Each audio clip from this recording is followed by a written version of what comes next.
Good evening and welcome to the FE Bar. I'm your host, Giordmaina, and we are joined once again by Jack Pickering. We have an amazing guest today as Nacho Calcedo from Formula E joins the show to talk to us about the Madrid Test and how it came about.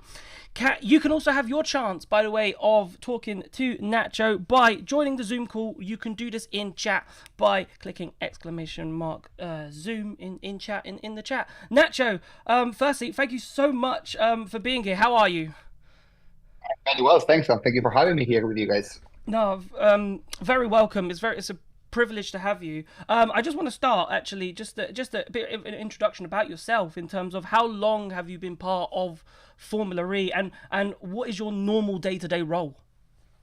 Well, yes, I've been just 8 seasons with Formula E, so my day by day is basically it's non-stop, no? So we are a very itinerant circus, and during these years that we have been in the competition, obviously, we are setting the calendar different every year. So my role is to set up the races around the world, but at the same time, just to plan those races in advance, no? So I was last week I was in Shanghai.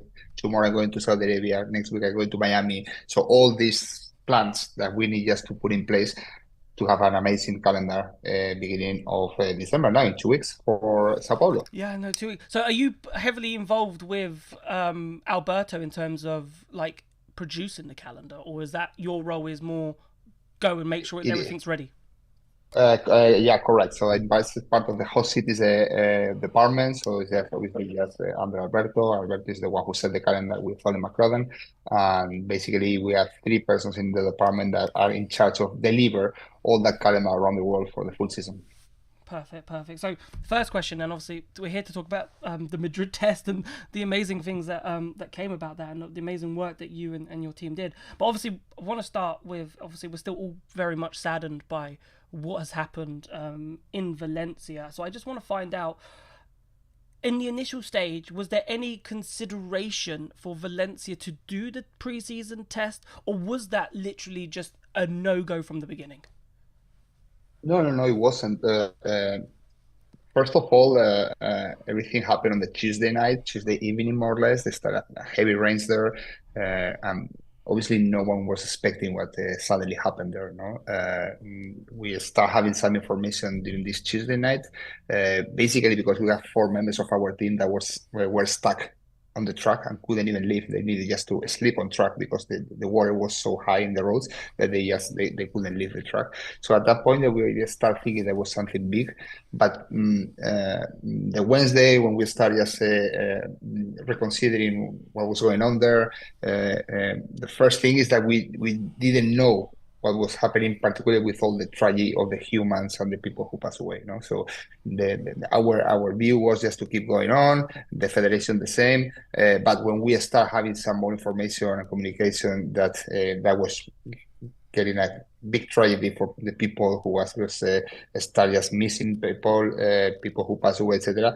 At that point, automatically we just didn't consider just to go ahead because it was not making sense. Even if it was Yeah. possible, it was not making sense just to have an event, a motorsport event, or any sport event, or any kind of event with the tragedy that the guys from Valencia were suffering. No, so at that point we just totally considered just to not go. Yeah. I just wanted to follow up on that quickly. So, were you one of? I think there was like four people from Formula E in Valencia when everything happened. Were you one of those people, or if and if not, what did you get told from the people on site about what was happening?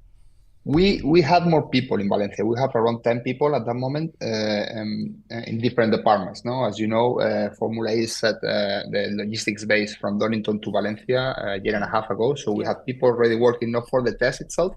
We were working just more for the preparation of the freight that need to go to Sao Paulo, to Mexico, etc.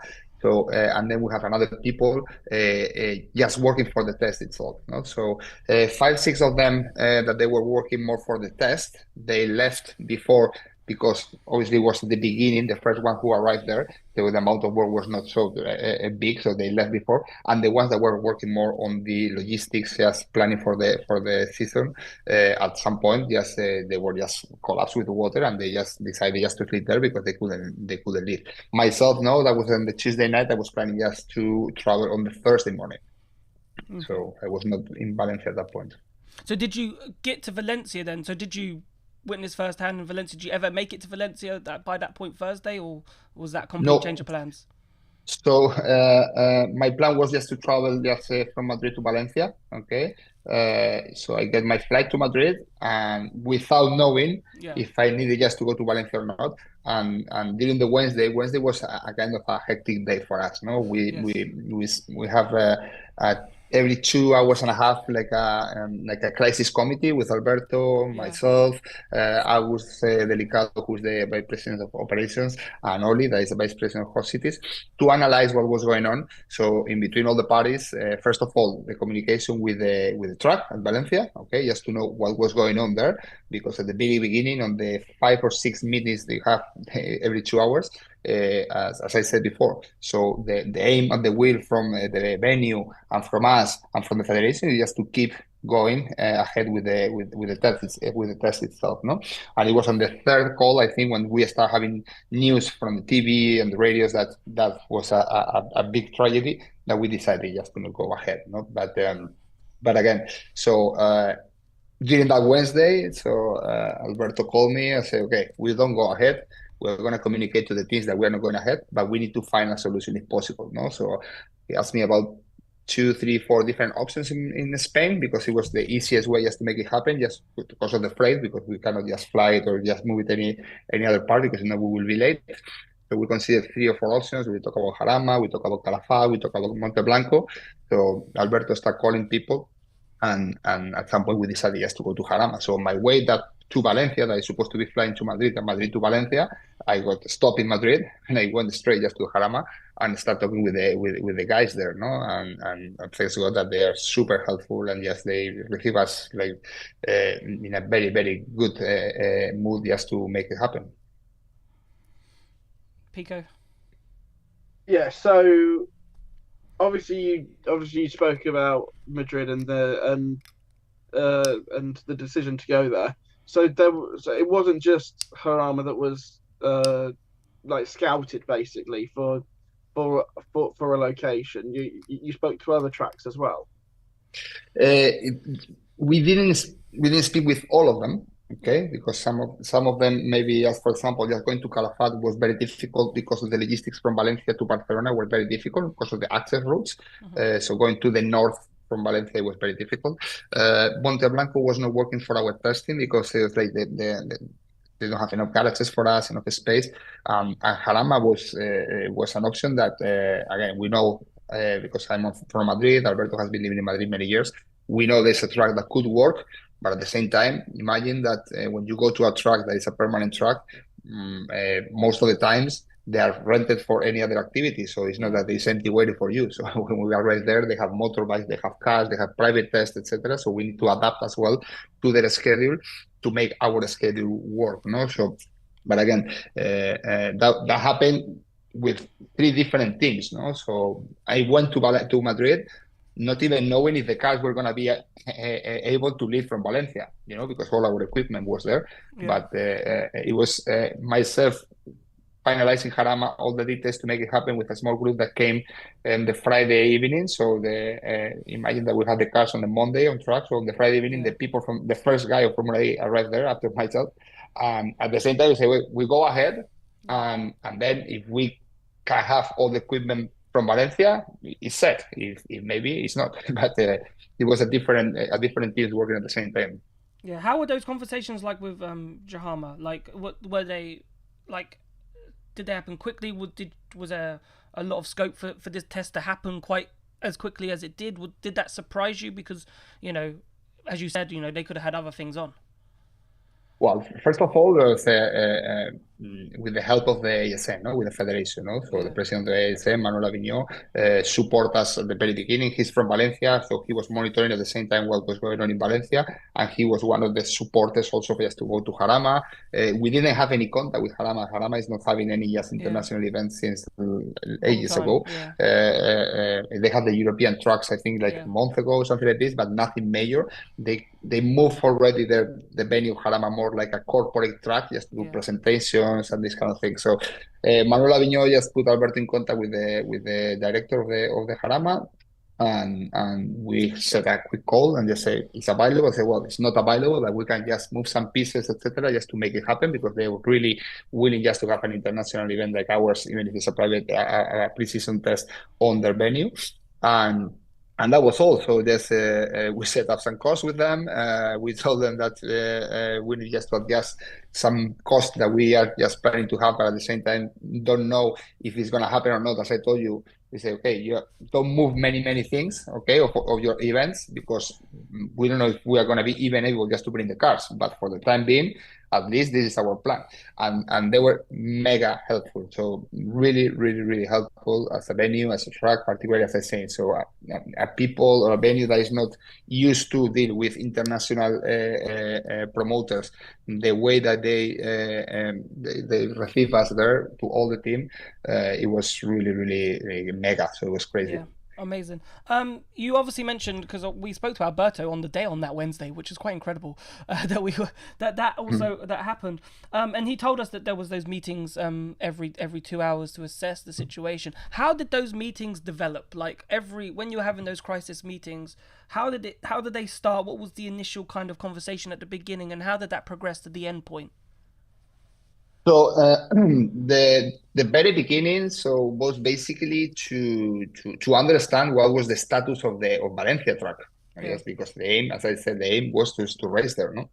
But even the people from the venue didn't know; they didn't make their own assessment of what was going on. It was true that it was a massive hole because a road just basically sunk at the entrance, but it was another way to enter in the venue.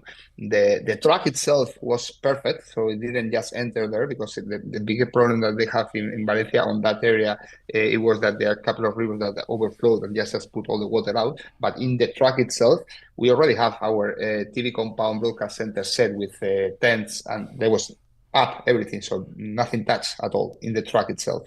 It was more at the entrance, etc. But then when they started doing their own assessment, they realized that there was no water, there was no electricity, that it was going to be very difficult just to bring all those services back, and it was making a no-go for us, even if we wanted to do it. But as I said before, that was in parallel with the news coming of all the big tragedy that happened with all the 225 people passed away already. Yeah. And at some point, it were like almost like 1,000 disappear.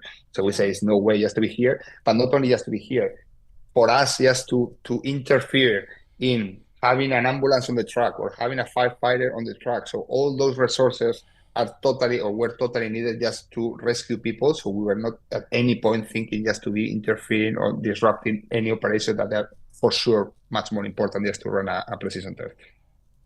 Perfect. Pico? Yeah, so can you just talk to us about the logistics of trying to get it? Because obviously you said you couldn't go north, so to Barcelona. So and there was a moment as you mentioned where Jarama had been booked, but we didn't know whether everything could go there, whether the testing could take place, whether media could attend, whether half the people who actually showed up did actually show up, and that actually worked out really well. Yeah, that was most probably the most critical part, and hats off just to all the logistics team in Formula E, because the work that they did was simply amazing. No, so there were different problems here. First of all, it was the access into the venue. So it was, as I say, the main entrance just to the Valencia track was collapsed. So there was the road totally disappeared. We found another way on the backside that obviously when this kind of waterfalls, etc., are happening, you can see that the road is there, but you don't know if you put a 40 tons truck, it will sink again. So we needed just some barriers to tell us if this is usable or not. Second, obviously, was the trucks. No, so most of the trucks were booked just to do something else. Okay, so we on the Wednesday when we start just working on the operations, I think we have a book 18 trucks just to go from Madrid, just to pick our stuff and come back just to Madrid. 1 hour later, we have 14 trucks. 1 hour later, we have 11 trucks. And at the end of the day, we end having one track confirmed of the 18. So that track was doing, I think, four different trips, okay, changing the driver, but the track itself was doing like that. And we got at the end another 3 tracks. But that was really crazy. There was access into Valencia venue. First of all, find the tracks, then access to Valencia venue. Then the highways, some areas were just were shut down because they were collapsed in some areas, so they will need simply diversions. And something, for example, happened to us is like that was the last day, the Monday, when we had the teams in. We have our last truck coming from Valencia with 2 big generators of 800 kilowatts, etc. That are not normal ones that we use for just to charge the cars. And that truck with those generators on the way from Valencia to Madrid, it was stopped by the police, and the police said, no, you cannot just take equipment out from Valencia because this equipment is needed here just to pump water, etc., etc. Say, well, we know, but this is us. It's not that it's belongs to us. So it was stopped there, and yes, we needed just to sort out 4 or 5 generators in 2 hours in Madrid. Luckily, because we have everything almost done, and we couldn't charge the cars. So Wow. yeah, Wow. and at the end we found it in Madrid in the last minute. But it was like a kind of a roller coaster of emotions. That you were seeing, okay, we're gonna do it, and then it's another problem. Okay, let's sort out this, and there's another one. And yeah, thanks God, it's like everything worked really well. Just again, so the logistics team in Formula E were sleepless, so they were just non-stop. The power team working in solutions, and with the main issue that, as I told you from the very beginning. So I arrived on the Thursday. The first one, German, my core team arrived Friday evening, but Friday was bank holiday in Spain. So Friday, Saturday, Sunday, just to find anything, it was totally impossible. Everybody was saying no for Monday. I say, well, Monday have the teams in. So if I don't have the 10th or whatever, so it just again calling friends, calling contacts. Do you know somebody who's doing this? Calling, but it's like, but it was hectic 72 hours, but it was kind of funny challenge. Yeah, I can. Wow. I kind of. It's just. It sounds like. Talk to me about you in a sense, right? In terms of your timings. What was your days like? Was it like 24 hours around the clock? When did you have time to sleep? So, to be honest, on that week, I barely slept on the Tuesday night when all this happened in Valencia. Moreover, considering that I have 4 guys from my company sleeping in the truck, so that is egoistly you cannot go to sleep. You know what I mean? Yeah. Because those guys are there. No? You're worried about them. Exactly. I know that not because it was more personal from the truck as well. There was security. There were people from the venue itself that were sleeping there. But that is not allowing you just to sleep properly. You know, when you have people there on that circumstances, and then at the same time, just to plan all these different meetings that we have on the Wednesday with Alberto, just to see what was going on. So that days that were like 48 hours, or maybe the Tuesday, Wednesday, maybe I slept 3-4 hours in the 2 days in total, just to make this happen, and knowing that the Friday was bank holiday in Spain, so anything that I couldn't do on the Thursday, and I'm calling contacts, because you don't have many contacts in Madrid, just to be honest, as Formula E to deliver events. Okay, we used to do Valencia testing after 8 years in 8-9 days, having suppliers that we know, knowing the venue, etc. Jumping to Madrid, not knowing any supplier, with a bank holiday in the middle, and just having 72 hours to make it happen, it was a bit difficult. Later on Friday, just to be honest, when the part of the core team arrived and just getting each one their own scope, it was a bit easier just to get some rest, no? But again, it is what it is. So we know that we needed just to do this, because not for the pre-season test, just for our season, it will be a compromise if we cannot do the season test. We will compromise the season just to start in Sao Paulo. And at the end, this is the minimum that our teams and the FIA and our system is expecting from us. I just wanted to pick up on that quickly, because of everything that was happening, and because it was so close to the test in terms of date wise. Was there something where you did consider just going to Sao Paulo and potentially doing extra test sessions on the Friday down there? Because the thing is, there was a deadline where everything is now being shipped off to Sao Paulo as we speak. There was a deadline where you wouldn't be able to do anything more past a specific date. Yeah, correct. And I think this is part of the secret of the success of what we did. Okay, so we managed the situation with 3, 4 people. Okay, so obviously everybody want to help and just want to bring more ideas and more things, but it's like the more ideas are, the more discussions are, the more people involved, etc. And it was an option just to try just to do the test in Sao Paulo, but obviously for that you need just to call the hospital director of Sao Paulo and start asking if it's possible just to get into the roads before, and then they need to ask the government of Sao Paulo. So all this, what it's doing is basically it's delay to put something in place. So at the very beginning with Alberto, we said, listen, there is no plan B here. There is a plan A is we go to Jarama. We decided. Alberto, I think, had a call that Wednesday. He called the teams of Jarama at something like 10:30 in the evening. So this is the situation. If you want to do a test, it's Jarama or it's nothing. And obviously all the teams said, go ahead, anything you need. The teams were supporting us as never. So they were incredible supporting the team, super flexible with us. And Alberto said, leave us 48 hours and we'll try to make it in Jarama if you say okay. So that Wednesday night, they say, well, for us it's okay. And on Friday, we were pretty much just with a plan just to go ahead. Perfect. We've got some fans in the waiting room, Nacho. So I've got like my final question, but I'll leave that to the end just in case they might have some. So I think if we start with Saz first. Right, I will. I think Saz is in the waiting room. So if we can bring Saz in, that would be amazing to hear from her. Just a background story on that, Nacho. Saz is actually living in Valencia currently. So she gave us a good first-hand experience of what was going on. Is she in the call? She is now. She is now. Perfect. Saz, welcome to the FE bar. How are you? No, are you still there, Saz? No, we've lost Saz. Oh, that's so unfortunate. Fingers crossed we could try and get Saz back. Right, shall we try Nikki? We can try Nikki. Yeah. We can try Nikki, and then we'll try and get Saz back. And hopefully Saz comes back.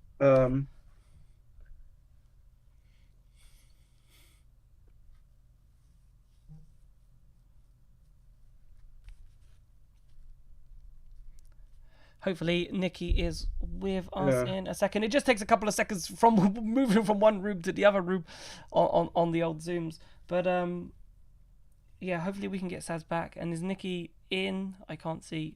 Not yet, no. So some loading issues. The joys of live. The joys of live. What we'll do then is I've got a question here.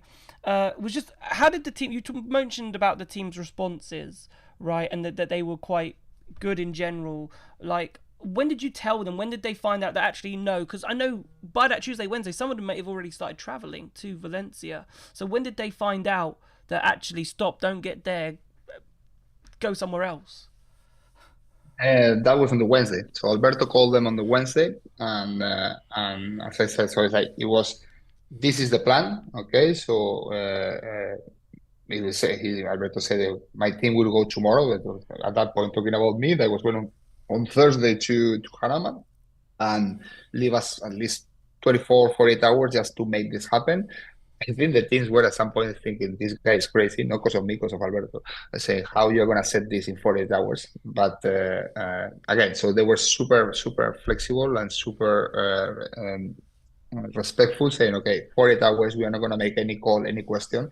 Yeah. And it was in less than that. So there were some teams, for example, the teams that were in Germany, that the Friday was also a bank holiday in Germany, and they have some problems. We have to move their own trucks for some equipment that they had, and they said, listen, we go on Thursday, and nevertheless, if it's cancelled, at least we'll be halfway, but we just already left Germany, because if they wanted just to wait for us to give them the green light on the Friday, they couldn't drive their trucks with some equipment until the Saturday. So there are some of them just start traveling, and we informed them on the Saturday on that Wednesday that that was the plan. So it was either Madrid or nothing else, and they totally understood them. It was difficult for their travel team, obviously. Yeah, it was difficult for our travel team, because again, Madrid is a very busy city, and it was like it was bank holidays. It was 3 days off, and it was many people going just to spend the weekend there, and the hotels were almost busy, all of them. It was sold out, so it was a bit of difficult for everyone at the end. So the trade logistics, power, but everyone there is in the travel department try just to accommodate 1,500 people is the more or less what our circus move in 24 hours just to find rooms for all these people is quite crazy. Okay, I believe Nikki is with us now. Nikki, welcome to the FE Bar. Hello, Jackie. You all right, mate? Yeah, I'm fine. Thank you very much. What is your question for Nacho? Basically, how much stuff was at Valencia, and how hard was it logistically to get the stuff from Valencia to the test in Madrid? Sorry, how far you mean? You asked me? Yeah. So okay. Valencia from Madrid, let's say track to track, it will be around 350 kilometers or 380 kilometers. Wow. More or less. So it's not extremely close, and again, it's not only the distance I was spending before, Nikki. It's more like there were a lot of restrictions on the roads. Okay, so basically there were no power, there were not water, so most of the highways that they were not closed, they need just to, or they were closed, they would need just to be diverted just to regional small roads. Those roads had no lights, so the problem was that they were not allowing just any single vehicle even just to go there. So it was a very limited timing that you can just even come in and come out in the venue as well in Valencia. Until last week, no one could be working until 6 p.m. because there's no lights. There's the office, so everything was closed. So yeah. Did you ever think you'd get the test up and running on time? And did you ever think that you'd have to delay it within that? No. No. We surprisingly we did everything and more than expected. So that's what I was saying before when we were talking with the teams. At some point we were telling them, listen, maybe we don't have timing, maybe we don't have cameras, maybe we don't have this. But the most important thing for you guys is just to put the cars on track and do kilometers or miles before the season. And then when we realized that just have the cars on track was going to be possible, then we just start escalating more and more the event as we wanted, just to have in our broadcast compound, just to get a permit that usually is taking two weeks to fly drones in that area because quite close to the airport. We got a permit in 24 hours just to continue doing our filming. So everything was adding, even just to have our catering, etc. But there was the priority was cars on track, and that's all. And we ended having everything that we used to do in Valencia. Perfect. Nikki, thank you so much for joining us. Yeah, no problem. And asking a question. Thank you, Nikki. Really appreciate it. No problem, Jack. Fingers crossed, in the next couple of seconds, we will get Saz in, and that will be the last bit because we're running a little bit short on time, so hopefully Saz will be joining us any second. I'll let Pico let me know when Saz is in because she has managed to reconnect. Hello, Saz? No. I thought I heard Saz. No. Nikki, can you move back to the main session? Because I'm trying to, but I haven't been able to do it yet. There we go. Right, Saz is here. Saz, hello, Saz. Hello. Oh. How are you? I'm good. Apart from I'm recovering from laryngitis, so my voice sounds a bit. We appreciate you coming on to ask a question. You've had a hell of a month. Yeah. I appreciate you coming on to ask a question. What's your question for Nacho? I actually have two questions. The first one's about Valencia. So how much of the team stuff was already in Valencia and how much was still en route? For our precision tests, I don't know how to tell you how much or how much less, but it's like more. First of all our equipment is there. So everything related to cameras, power, and timing, all the technology is there because we from the last race of the season everything is there. Obviously, we have our cars, our safety car, our mule car, etc. And part of the pods for the teams. Okay, so basically what they use into the garages. Some of the cars were not there because some teams were doing their own private testing and they have it in their own countries or in their own areas. But this was, I will say, just to run a test, the 70% was in Valencia and the 30% was not in Valencia, more or less. Okay. Oh, wow, that's a lot of stuff. Yes. What's your second question?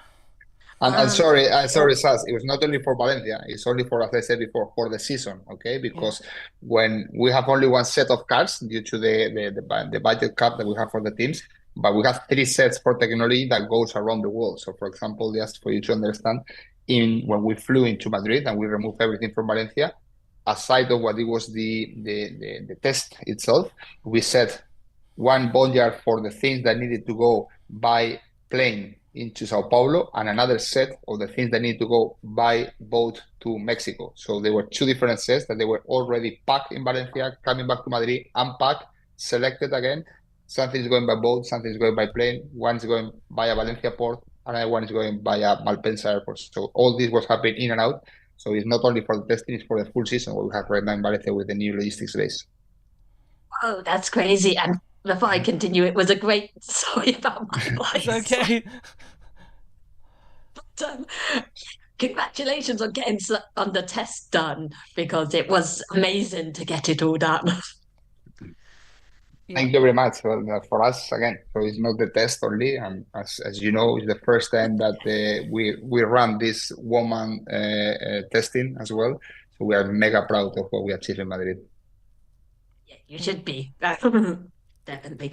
And my second question was more general. A while ago, Jeff Dodds was on the FE bar and he said, a race in Oceania like Australia or New Zealand wouldn't was too far away, but wouldn't that be a good challenge for the logistics of Formula E to really go, look, we can set up a race in New Zealand or Australia and still be carbon neutral or We can say with the improvement and the performance that we have in our championship right now, we can do a race any part of the world. So that doesn't matter if it's in New Zealand or in Australia. So it's not a big problem because basically since 2-3 years ago that we changed all our broadcasts and the way that we are working, we basically have 4 pods, and with those 4 pods, we just do all the technology around the races. Those pods you can just do it for place it for a sailing event, for a golf event, so it doesn't matter. So they just arrive there, they land there, we connect via internet, and we have all our production via internet. So it shouldn't be a big problem. But at the same time, yes, Australia, New Zealand, there are options, but we have more than 45, 47 cities right now in the waiting list or in conversations with Formula E just to try to host a race, no? So more than happy to, why not? awesome. And yeah, that's so cool about the pods. Is there like in Extreme E, you could track the St. Helena ship around the world? Would you ever consider having a tracking thing for like the FE logistics? I know that's very nerdy of me. Yeah, it is okay, and I have a very good friendship with Alejandro. When he told me the idea of Santa Elena, I think it's still a bit of science fiction. Just basically, again, you arrive, but it's such a big boat that you will never arrive so close. So at the end, he said you almost need to double the logistics. I think that will be a question that you said before, a question for the logistic people as a challenge, just to have this boat. But again. Extremely, we're having events every 6 weeks, almost 2 months. For us, in a 2 weeks basis or 3 weeks basis in between races, it will not be possible just to do it with a boat. It will not make sense. We will never reach this to one point to the other one. Yeah, No, perfect. makes more sense with your pods. Saz, thank you so much, and I really appreciate it with your voice not being 100% too, so that makes it even special for us. Oh no, thank you guys. Thank Muchas you. gracias. Yes. Yeah. Thank you. Thank you. Bye. Just to finish off, Nacho, because I had to ask this question: how proud were you when that test basically ran so smoothly? Right, it didn't feel like we had any issues. I wasn't out. Pico was there for us, but it felt like from the outside there was no issues. Everything ran smoothly. How proud are you of that? Well, just to be honest, it's really proud as the first day that you have the cars on track. To be honest, the testing is really boring just for us because it's like you are 4 days on track for 3 hours, for another 3 hours, and if nothing happens, because in a race at the end you are following what's going on. Yeah. There's more action. There are guests. There is a VIP area, but for the testing, it becomes long. Yeah. So I think at the second day, I told to my team, so it's boring. So we decided just to start doing branding around. So it was no branding the first, second day, and we started just to put branding around the venue just to make it just better look and feel.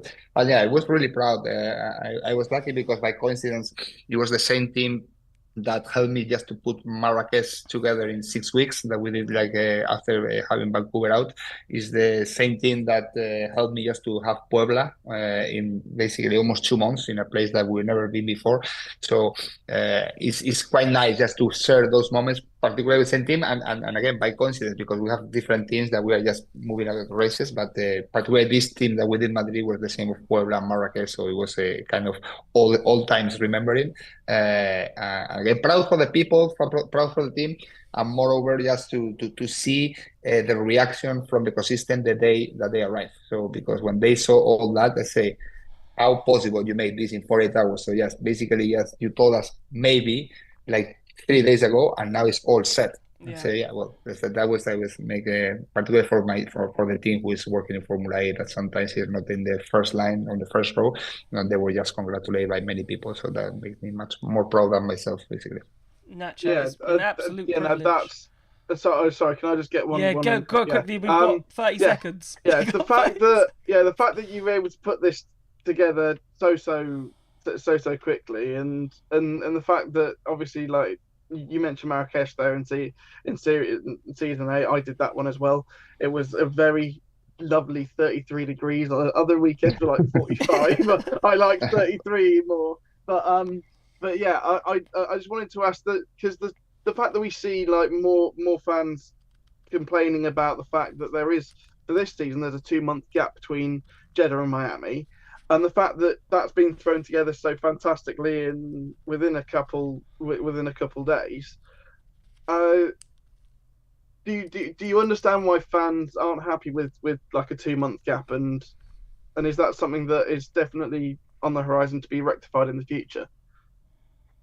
Well, it is indeed. So for us, bear in mind that the 2 month gap, sorry, is something that is like kind of force majeure for us. No, it's nothing that we decided on our own. No, we have something signed, and it was a change of the government, and obviously that change of the government didn't allow us just to do it on the time that we want to do it. But it was for us, everything was planned. I totally understand, and again, so anytime we can discuss about the calendars because I discuss in any other just interviews. So I think it's good just to have a calendar of every 2-3 weeks. So I'm not in favor of those calendars of 24 races, 23 races to engage people. That's my personal view. I remember when I was a kid, I was just waking up at 5 a.m. in the morning just to watch a Formula One in Australia. Yeah. Now, maybe I'm not doing it because I know that next week I have another race, and if not in 2 weeks I have another race, and you know you have internet highlights. So it's like for us making that expectation is good. Agreed that 2 months a lot, but we are working in just something there. Just we will just get with some news hopefully soon, just of something around those dates. Nacho, it's been an absolute privilege having you on. Thank you so much for giving up your time this evening. My pleasure, guys, and thank you for having me. And just we'll keep listening to you for the next ones. Perfect. So what we're going to do now, chat, is we're going to take a break, and we will see you on the other side. So don't go anywhere.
No, of course it doesn't. I know why. Right, hold on, Pico. I'll get you back in. Hi everyone, welcome back to the FE It's Bar. It's not in Discord. It's in Zoom. I've got to now click something. Don't But worry, annoyingly, you're it's streaming because the camera has had to properly. change. There we go. Well, the problem is it says But am I back? no. I'm gonna have to. No, I'll get okay. you back. I don't know if there it is. Finally, wanted to show. I'll do a bit of karaoke while And you're then waiting. I need to get Discord back up because I've somehow minimized Discord. Any song You will be back. requests? You should be back. Yeah. You should be back now. I hope. No, mine's There you fixed, go. so no. There we go. There we go. Took our time. Right, chat. What we're gonna do now is a quiz. Right. Actually, we'll talk one thing formulary. Looks like Pico that David Beckman and Dan Ticktum will be the key road drivers. Just one quick word on that. Really? Wow. There we go. There, I've given you 3 words for that. Yeah. So yeah, was expected. I just think it was contract issues. I think that was the main problem around that, and they still haven't been announced, but it looks like they're on course to being announced anytime soon. So we're gonna do a quiz, right? Very similar to what we did on Friday. So for those of you who were on Friday, 10 answers. You can only get 2 wrong. Now, for people in chat who are listening to the stream, if you hear this sound, it means we've got it right. If we hear this sound, it means we've got it wrong, right? So, the question is, and we're going to end the stream on this, right? So, yes, last time we did the oldest drivers to start a Formula E race. Today is the youngest drivers to start a Formula E race. There are 10 answers and again, you've got 2 lives effectively. You can only get 2 wrong. If you want to, you can put names in chat. You can write the names down in chat. If you don't want to come on Discord, feel free to write the names down in chat. We've got currently Blake and Nikki and Ed. We could throw Ed in this as well. So Ed's. Yeah, no, Ed can play a part. I'm definitely getting Ed. He will know. Ed can play a part. So, I'll let you start. Right? Who do you want to lock in? Matthew Brabham. Lock it in. Matthew Brabham. Yeah. Lock it in. That is correct. He is the 3rd on this list at 20 years. Okay. He's 3rd at 20 years and 270 days. Max Günther. Maximilian Gunther is on this list at 21 years, 166 days. He is number 5. Daniel Abt. Daniel Abt is on the list, and I didn't play the correct sound. He is 6 on the list at 21 years, 284 days. Right. So let's put Taylor Barnard in chat. Do you think Taylor Barnard is one of the youngest drivers to start a Formula E race? Literally 12. So we're going to lock that one in. Lock that in. So he is number 1 on the list at 19 years, 330. Honestly, I forgot about Taylor until let's put it in there. At 19 years, 332 days. So he is 20 now. I wonder if that will ever be beaten. I know it's not there, but I know that Zane will be on that list in 2 weeks' time. So you've got 2, 4, 7, 8, 9, and 10. Yeah. To get. Who's young? Because Matty Brabham always used to be the youngest. Someone must have beaten it, and someone. I'd go with someone like Paul Aaron. Looking in. Yeah, sure. That is correct. He is the 2nd on the list at 20 years and 97 days. Someone must have beaten Matty because Matty Brabham always used to be the youngest ever. Yep. He was always the youngest. Yep. And obviously Taylor came in, and so that makes sense. But it had to be another one from last season. Mm-hmm. So you've got now 4, 7, 8, 9, and 10. You've still got 2 lives remaining. I'm trying to think. So Dan is not much younger than me, but when did he come in? He came in as season 8. He came in the same time I did. What, as in... Oh, Eight. I thought you meant Daniel App, sorry.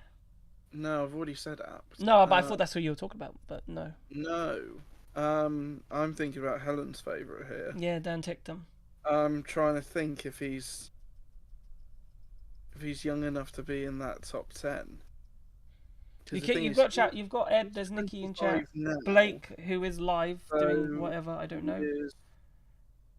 I'm going to say yes to Dan Ticktum. Yes to Dan Ticktum, you're locking that in? Yeah. You're right. That is the 10th on the list at 22 years, 234 days. Hang on, sorry. What was the number of days and years? 22 years. Sorry, I don't know if I said 200. 22 years and 234 days. So they all have to be younger than 22. That's wild, because like 22 used to be the absolute youngest that Formula E drivers used to be. And that's now that's the top 10. So 22 years, 234 days. Trying to think who's sort of my age in FE. So you got 4, 7, 8, and 9. So you've only got 4 to go. 4, 7, 4 to 8, go. and 9. Trying to see if there's any shouts in chat. Not many lately. Remember, you got chat in there if you want to bring someone in, help you. Yeah. I'm just rattling through it quickly. No.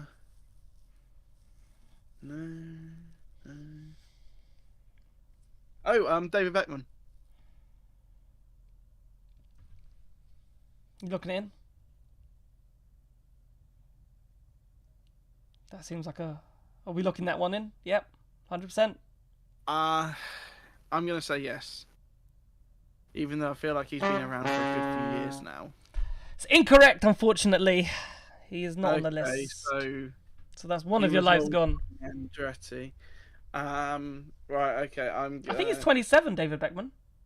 Currently. Really? I think he's 27. Or maybe he's 24. Yeah. Maybe he's 24. He's 24 or 27. I've lost now. I looked him up earlier today, and I feel like I've lost. Saz, that's a brilliant one. Pierre Gasly. So that would have been 2017 he did. Yep. FE. So he would have been... Was he born in 94 or 95?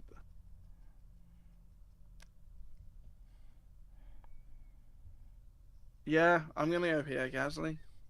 I reckon he might be like ninth or something like that. So Saz coming in there clutch. Is Saz right? Of course she is. Pierre Gasly is 4th on the list. Ah, okay. So he would have been at 21 years and 158 days. Wow, he's a proper baby. Right, okay. As I've only got like 3 to go, I'm going to drag in Mr. Edward Hunter because he will know everything. Edward Hunter, hello. Hello? Right, Hello. So I hope you've been listening. The youngest drivers Not at all. The youngest drivers to start a race.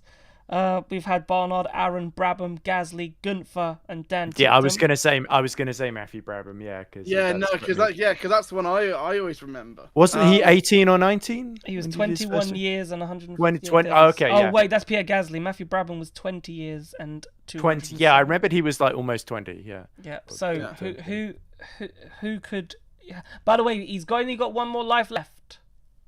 So yeah, Can only get 2 wrong. He's got one wrong already. Is there a collective questioners' lives? Is that what you're No, referring to? there's 2 lives. Well, there's lives for me, and then if I get it wrong, then he doesn't win. It's Pico versus the audience. Yeah, Okay, so, I understand the format. Well, the audience can help. No, it's Jack versus the rest of us. Oh, that's true, right? Yeah, he's the real enemy. I have the lives for some reason. Well, I'm the one doing the questions because I googled my it. Opportunities. Okay, right. Well, I can tell you, I think I know the youngest driver to have tested a Formula E car. But it's not race. The question is youngest driver to start a race. You can say that, and it won't. It won't. Yeah, I have a question about this later. Do you? Okay, No. just out of curiosity, for anybody interested, I think the youngest one that I know of was a guy called Moroccan guy called Michael Ben Yahia, who was part of the Venturi Young Driver Academy. I think he's been dropped since, but he was doing like Formula Renault Regional at the time, or FREC as it was called, and he tested at Marrakesh. I think he was a long way off the pace, but he was, I think, 16 or 17 years old. He was 16, about to turn 17, or he had just turned 17. So I can't remember this. It's good knowledge. Yeah, that was season 4 Marrakesh Young Drivers Test. That's good knowledge. Oh yeah, that's the one that like Giovinazzi and De Vries made their debuts on. Yeah, that somewhat overshadowed them. Yeah. Yeah, that's good knowledge. Good knowledge. I like that. I like the knowledge. It's not the question you asked. Okay, so youngest drivers. We've got 3 to get. I'm thinking is Nick De Vries one of them, but the thing is, Nick De Vries is actually like 34 or something. Yeah, it's pretty true to be honest. Well, also he had done like he won F2 and then he came F2, to F1. But he was an old F2 winner. He'd done like 4 or 5 seasons of F2. So what were the youngest driver candidates so far? Well, I can't tell you, but you've had Barnard. No. There was a list.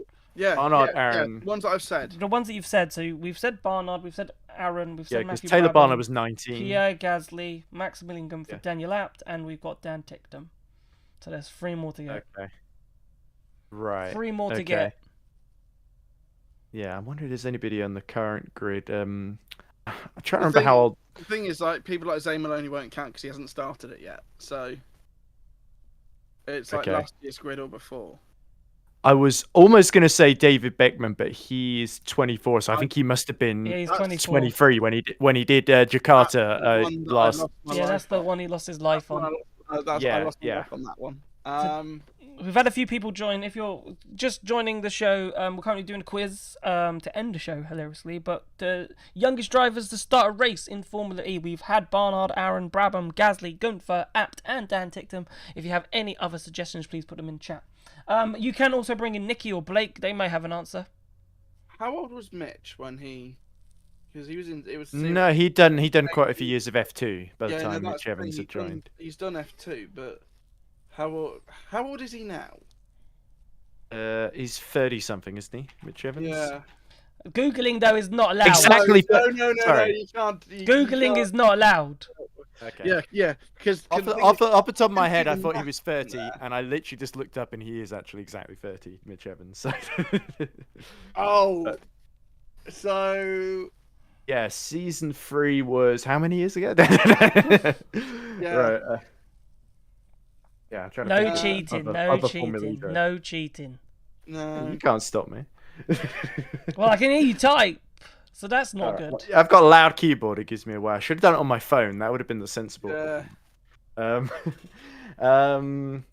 Right. Then you just be able to go onto Wikipedia and find out the actual answers. No, but let's not. I swear there was somebody who did obviously Matthew Brabham did like 1 race in the first season, but I swear there was someone that was quite young that did like maybe 1 race or a couple of races in like very early on in Formula E that was. Like quite Daniel Abt was another one that I was thinking of. Yeah, he's on there. We've got that one.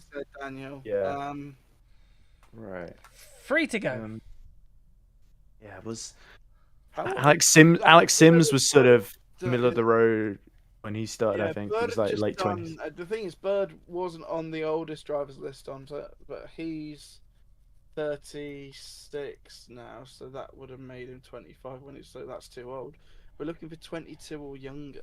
Okay. I love these because this is good, isn't it? This is decent. I like this. We can add this as part of the FE bar thing as an end of show thing. I think. Because I'm trying to think like youngest champions as well off the top of my head, and I'm thinking Da Costa is probably one of the younger ones, but even only in 2015 or 2014 even. Yeah, 2014. True. So basically, it's how old was Da Costa in 2014? Ooh, I'm gonna say so. If I think back, Da Costa had done a year of what he was in his like very early early 20s. He did Formula Renault 3.5 or Winner World Series as it was sometimes called. And he did like 2 seasons. One that went really well, where he did like the final 5 race and won loads in a row, and then did another one that went horribly. And that was about 2012, 2013, wasn't it? And then he went to DTM, and at the same time he started doing Formula E. Yeah. I'm almost tempted to say someone like Nico Muller or Joel Eriksson, perhaps. Because I wasn't. The thing is, sure. I was thinking about Joel Eriksson because he didn't just do the Envision. He did Dragon. He raced Dragon, didn't he? He did race for Dragon. I want to say that was like season 5 or something. I think it was later than I think it was Gen 2 era. So I know season 5 Yeah, was Gen 2 era, it was but I think like it's late. I think season maybe 7 or 6. season 8. Sasha Fenestras. Oh, good thinking. Good thinking. I wasn't Yeah, thinking about Sasha. Sasha. Are we Because looking- Sasha subbed in at Jaguar. Are we looking South in Sasha Korea Fenestras? 20. Yeah. Right. Yeah, 2022 was it? Yeah, South Korea 2022. Yeah, no, lock it in, Sasha Fenestras. Oh no, I'm Not thinking on my list, unfortunately. Sasha Fenestras not? is not on the list. Oh, he must have been like 23 when he made the debut. Yeah. It was a good one. It was a good one to go for though. So that's it. You've got no lives left. I've got no lives. Great. Cheers, Got everyone. 2 wrong. Hey, I tried to help as much as I could. off the So top of my it's head. down to chat now, basically, right? So Pico can't win. Oh. I think this is well, I what mean, we you agreed- weren't going to let him win anyway. But This is what we agreed on. No, he could have won. He could have rattled them all off. you say that now. I think there's 1 or 2 that he'll I kick. was- I think there's 1 or 2 that he'll kick himself on. Some of these answers. Yeah, no. There's I 1 or will. 2 that he'll kick himself on. I put in terms of old geezers on Friday. You did quite well. I forgot Nick Heidfeld. Oh yeah, you forgot. Oh. Nick Heidfeld. You see, know the how- older And ones, I Felipe think, Massa. I've completely forgot Felipe Massa raced in Formula E. Yeah. Jack Villeneuve is like probably what got No, there. Yeah, Jack- Jack Villeneuve was yeah, one of his Jack first answers. Sarazan as well. Let's see, Sarazan, let's- yeah. Let's put Nikki in. Let's grab Nikki. I don't All know right, if Blake fair is enough in a then. position. Okay. You can Yeah. maybe find out if Blake is in a position to maybe if he wants to add and just text me if he does. Yeah. Okay. Because I know he's driving at the moment. So, but he's just in the waiting room. Well, he's messing around. It's not. a big Yeah, deal. so Wow. if he wants to come on, he can. If he doesn't, he doesn't. Saz, if you think of any other names, it's your chance to kind of fill it in. Should we try and get Nikki in? Right, I'll go Yeah. over. Right, so free to get. Sorry, I'll drag Nikki in. Yeah. Do you want me to? No, I've done it now. Nikki, hello. Hello, Jack. Hello. So the question is, I'm sure you've been listening. We've got 3 drivers to get. Pico has used up all of his lives. So the youngest drivers to start a race, we have Barnard, Aaron, Matthew Brabham, Pierre Gasly, Maximilian Gumpfer, Daniel Abt, and Dan Ticktum. Who do you think could be on that list?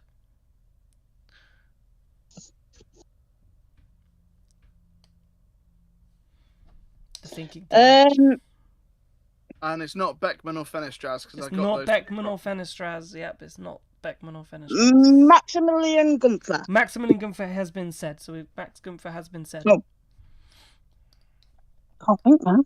Trying to think.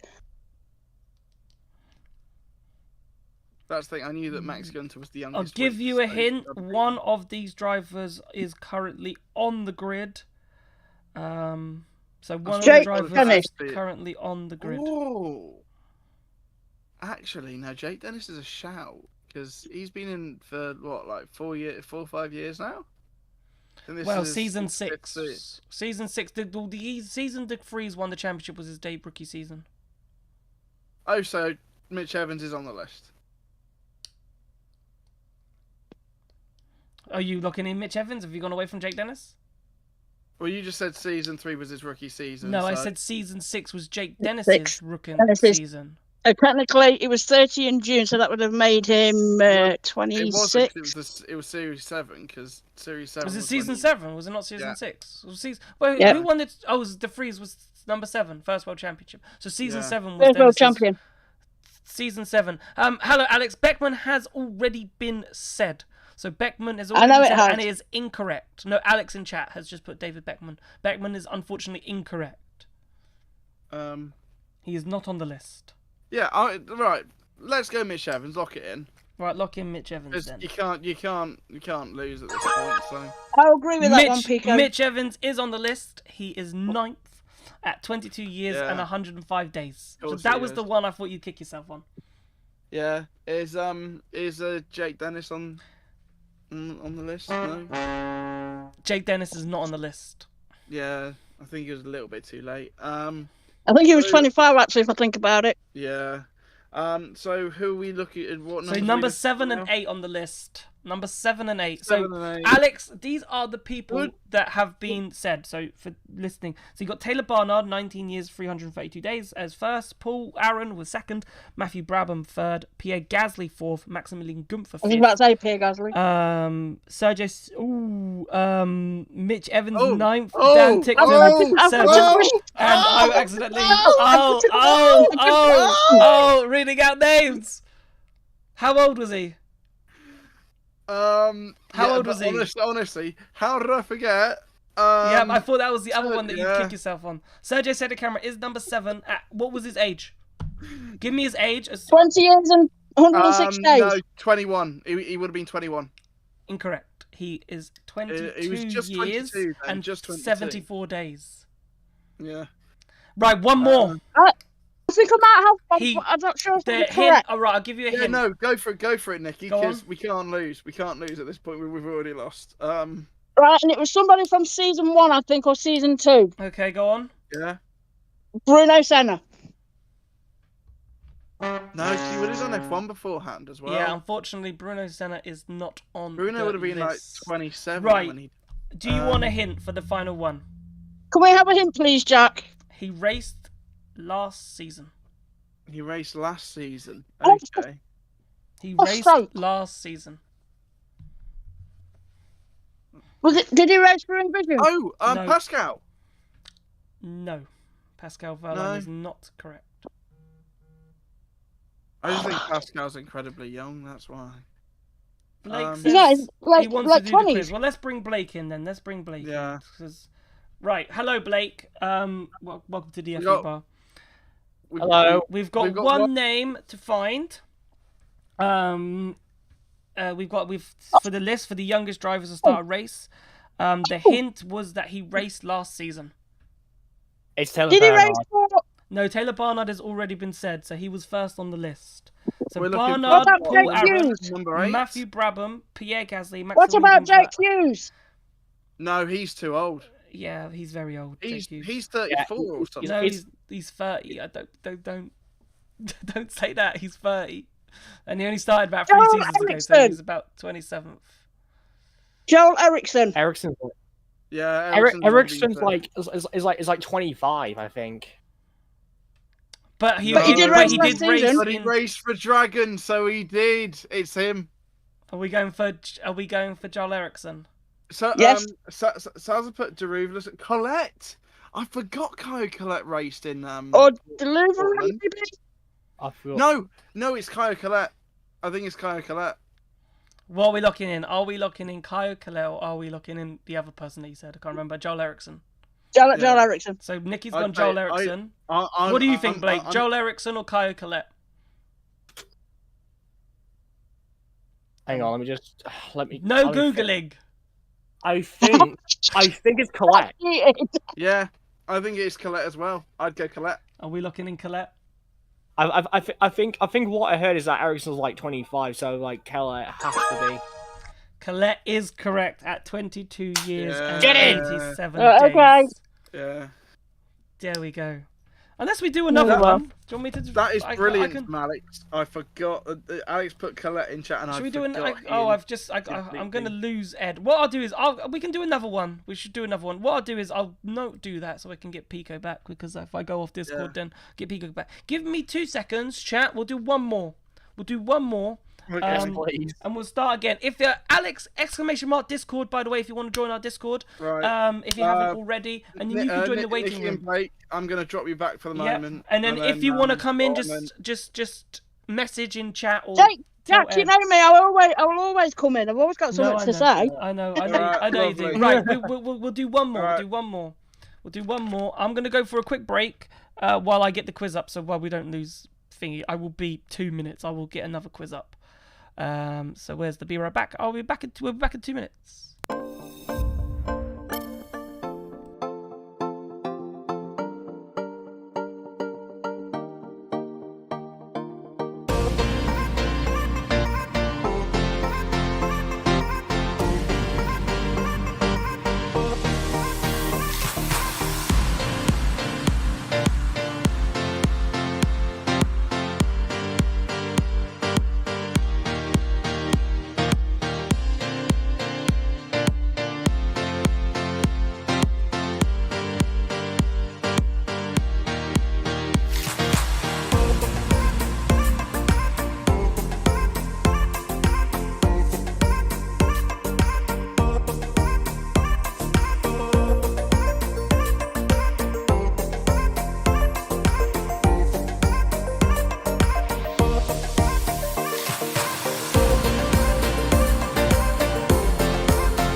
Okay, chat, we are back. I've got another quiz. So I think this one is slightly easier, but still challenging. Is it now? I think I think there's a lot of names that we'll reel off in this one, but I think all 10 will be difficult. Okay. Right, but I think there's a lot of names that we can reel off very quickly. Right. Total starts in Formula E. So the highest number of total starts in Formula E. So the drivers with the most amount of starts in Formula E. So I think it'll be quite easy to start off with, but then once we get to who's missing, I think it will get a bit more challenging. So the total starts in Formula E. So there's some easy names that we can rattle straight off, I reckon. Yes. Go on then. Oliver Turvey. This was one I thought you might struggle with, but yes, that is correct. Right. That is 9th on the list. Yeah. That is one I thought you'd struggle with. Yeah. Right. So let's go for the obvious ones. Degrassi. Yep. Buemi. Number 1. Buemi is number 4 on the list. So Degrassi is 131, by the way. Yes. Buemi is 127. Turvey was 88. So there is a bit of a drop-off. 88 was his number in one of the seasons. Probably. I can't remember which one it was. was. Ed would know because he's a Turvey fan. Right. Yeah. So Degrassi, Buemi, Jev, Bird, Da Costa. Okay, hold on. So Jev is correct. Bird is correct. So Bird is 100. Vern is 130. Bird is 5th on the list with 125. Da Costa is also right with 128. So you've got 1, 2, 3, 4, 5, and 9. Yeah. Mitch. Mitch Evans is 6th on the list. My thing Robin. didn't work. He's 6th on the list. Robin Frines. Yeah. Robin Frines is on the list. He is 7th with 102. So it's these trickier ones towards the end. Who have I said so far? So you've said Degrassi, Vern, Da Costa, Buemi, Bird, Evans, Frines, Turvey. There are 2 to go. This one may have been a bit too easy then, but might be a challenging team. Yeah, no. There's a lot of drivers. There's a lot of drivers that have done a lot of races. As I said, Stoffel. Do you want to go with Saz? Yeah. We're going with Saz. Saz said Stoffel, so Saz.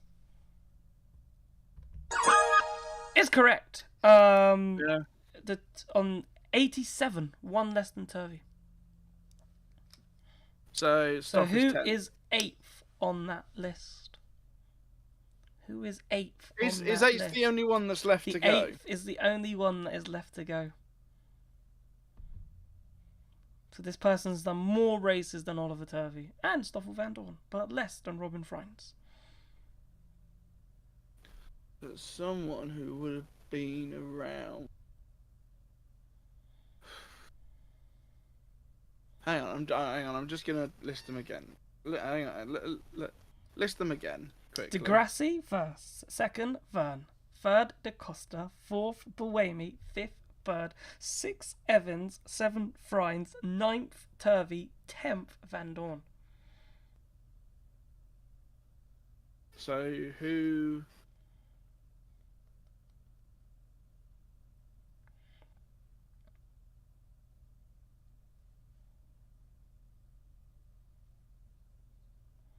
Saz put Edo, and I'm thinking, yeah, it could be Edo because the way I worked out Stoff is that he was at the 50th race in Shanghai in Hong Kong in season 5, which was won by Edo Mortara. So yeah, I'm gonna go Edo Mortara.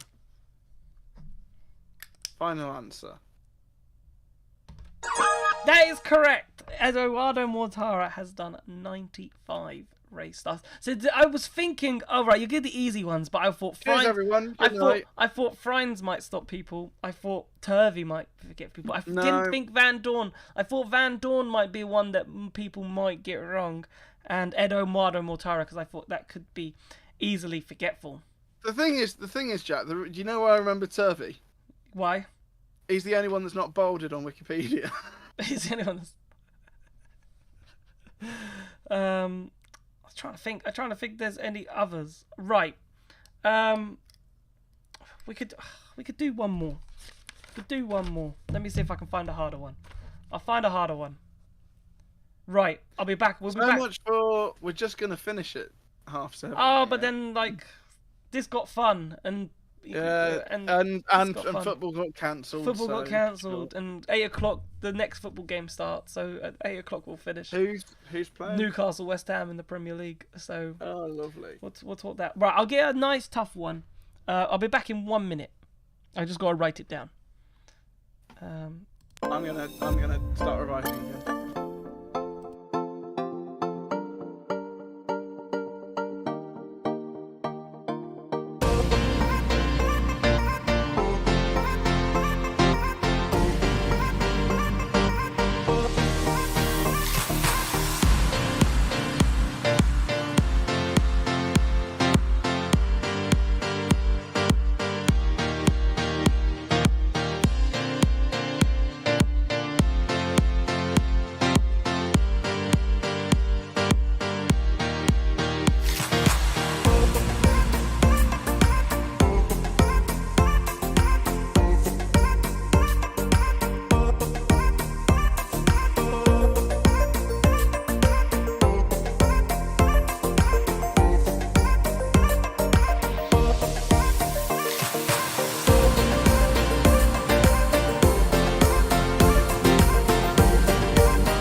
Right.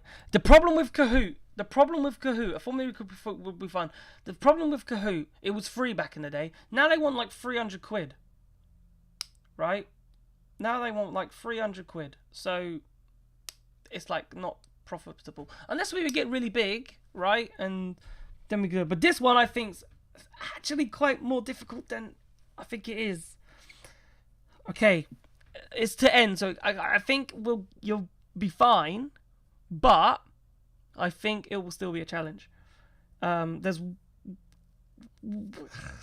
one name on there that I think you won't get. Okay. One name I think that you won't get, and if you get this name, if you don't get the others, I'll be shocked. Right? Wait, what? Kahoot isn't free now? No, it hasn't been free for a long time. But they started to catch on, because I have looked into it. You have to pay to use it now. Okay, most wins in a driver's first season in the championship. So in their driver's first season that they have participated in the championship. So basically, it's just a list of drivers who have basically won races or multiple races in their first season in the championship. So it doesn't matter about their second, third, fourth, or fifth. It's just the first season that they raced in. Okay. So some are easy, but some are less so easy. Right. Okay. And how many are there to find? 10. I've got 10 names that are on this list. 10 drivers have won multiple races in their first season. A single or multiple. So won a race in their first season. Yes. I'll have a look, Alex, if they have. But so it is just they've just won a race. They won a race in their first season. Oh, right, in the series. So if they didn't win a race, if they won a race in their second season but not in their first, they're not on this list. Right. Okay. Let's just start with season 1 then. Yep. So Lucas. Okay, Lucas is on there. Yep. Sam. He's number 5 on that list. Sam is number 3 on that list. Buemi. Buemi is top of the list. Da Costa. Da Costa is on that list. In 8th. Prost. Prost is on that list in 7th. PK. PK is on that list in 2nd. So you need 4, 6. I'm going to come back to 9, season 1 if there's another one. So obviously Jake Dennis. Jake Dennis is on that list at number 4. Norman Nato is on that list in 10th. 2021. That was the one I thought you wouldn't get. No, because he won his last race for. Yeah, no, but I think that was the one I thought you'd forget. Nah. I thought you'd forget Norman Nato. That was the one I thought you'd forget. Nah. Yeah, it would have been his first season. You've got people in the waiting room. Did he win in that? Did he win in that one, or was it? I'm going to take a risk on Felix Rosenqvist. Felix Rosenqvist is on the list.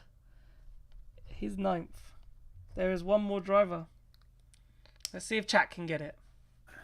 One driver. Put some names in chat. Sorry, so just say Buemi, PK, Sam Bird, Jake Dennis, DeGrassi, Prost, Da Costa, Rosenqvist, Nato. There is one more driver. You can use chat to help you. Who else won in the first? You're so competitive that you I'm just going through my brain, and then if I can't think of anything, I'll bring in people. I wonder what, as I said, write in chat. Yeah. Write Pico some names in chat if you are not sure, or to try and help him out. Because Saz has managed to jog his memory a couple of times. Alex has jogged his memory. Yeah, it's possible. This could be part of the Christmas special. We could basically do this as part of a Christmas special for the big Formula E quiz of the year. The big fat Formula E quiz of the year. Yeah, the big fat Formula E quiz of the year. I think that'd be fantastic. But is it the year though? Because it might be a bit too basic with. I'd have to really dig in and find some questions. It would work as a Christmas special. It would work as a Christmas special. A big 100%. The giant. Maybe that's what we do. Maybe that's what we do. But then who do we get in? And how do we film it? I'd have to rework my whole graphics. No, Saz, it isn't Cassidy because his first win was in season 8 in New York and he contested in season 7. So I know it's not Cass. Good shout, though. Yeah, great shout. I'll have a look. Maybe we could get Nick, Jack. We can maybe. I don't know what we could do for a Christmas special. I think what we do is we just get the journos to us journos to set a round each, and then. Oh, I could set the rounds for everybody, and then there could be teams. Well, no. I think if all us journos set one round each, and then we get people to vote. And come in like a Kahoot, but not a Kahoot. We'd have to look into it. But I want the fans to be involved. Yeah, I'm trying to think. I don't know how we get the fans involved. That's the next question. I'm trying to think what happened in season. Oh, of course it is. How did I forget that one? It's Jerome. Because he won in Series 1 when Lucas got disqualified in Berlin. Jerome D'Ambrosio. You've got it right. Answer. It is Jerome D'Ambrosio who did get disqualified, who won the race in Berlin after being disqualified. And then, what was it? The following season, he got disqualified in Mexico, Mexico City. And D'Ambrosio won again. Yep. Incredible. So that's it. That's all of the spots. And that's it for the FE bar. Until maybe Sao Paulo. 2 weeks time. 2 weeks time we'll be back to look at the first race of the year. The first race of the year. I don't think we will be doing very quick. Yeah. No, we won't be doing a preview. So, Jack, my question is to you: who wins in Sao Paulo?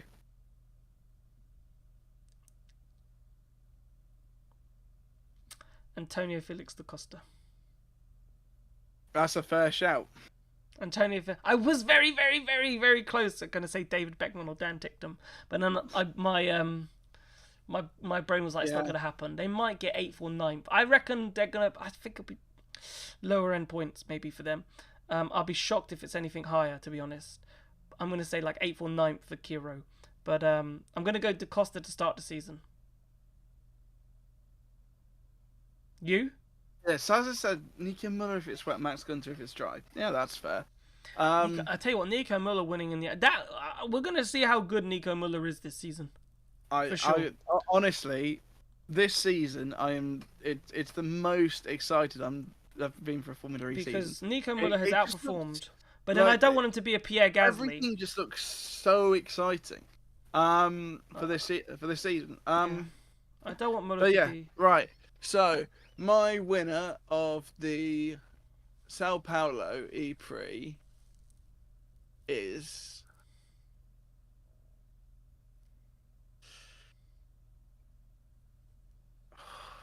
that's the thing. I'm trying to think, do I play it safe or do I go for a risk? And I think I'm going to go for a risk. I know you were going to go for a risk. I'm hoping you say the person I think you're going to say. I'm going to say Jake Hughes. That's not who I was going to say. I was going to go for Jean-Eric Verne as a risk. Okay. Because DS, no one really talks about DS. Yeah, but it is a risk. It's not a Jaguar powertrain or it's not a Porsche powertrain. It's a DS powertrain. Hughes. Yeah, Hughes is a DS powertrain. Hughes is a DS powertrain, yes, very true. So, but I thought Verne would be the risk. No. Well, not a risk, but like that would be a good calculated risk. If you look at the times, the Stellantis powertrain is right close to the Porsches. It's looking like that based on testing, Jag are the ones that are going to be on the back foot, but we'll see. Okay. Perfect. Right, we will end the show there. So we'll be back on Monday the 8th. Is it the 8th? Yeah, are you sure? 8th or 9th? Yes, it No, is the 8th. Friday's the 6th, it's the 9th. 9th. The 9th of December for 8 o'clock, reviewing the Sao Paulo E-Prix. Yeah. And everything that comes with that. And we will play on the idea of a Christmas special, and I will see what I can do and what we can arrange and who we can get in and have a bit of fun with. We could to be fair, we could send emails off to people and get like drivers to ask questions and stuff. I think that's too much. I think like, that's unlikely. You know how like Jimmy. But let's be realistic before we start shouting out ideas. He always used to cross to Jon Snow, and he always did a dance in the little Channel 4 newsroom. Yeah. Love Jon Snow. I miss him. But yeah, we'll think of something to see if we can get a Christmas special. We are working on something for Christmas that I'm excited about.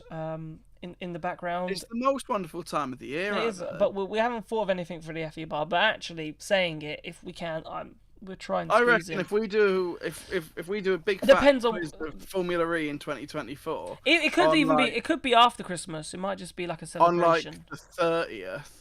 Depends on what I'm doing. Because the thing is the 30th. That is a Monday, and that is in the dead week. It's a dead week after Christmas, so we could do something then. It's in that week when no one knows what day it is. Yeah, no one knows what's really going on. You're always just a little bit hungover. Then again, be me. There we go. Right, we are going to end the show here. Thank you so much for joining in. Nacho was absolutely amazing. If you haven't watched the full show, go back. How have we managed to do this show for an hour and a half? I don't know. Because you kept asking me questions. I don't know how we did it, but we did it. Thank you so much for watching. If you haven't subscribed, please do. We're trying to get to 1,000. It's a big, massive goal of ours, and thank you for watching as well, because it's a big goal of us. You just watching and people being here. It means the world to us. Thank you so much for watching. Good night, and we'll see you after Sao Paulo.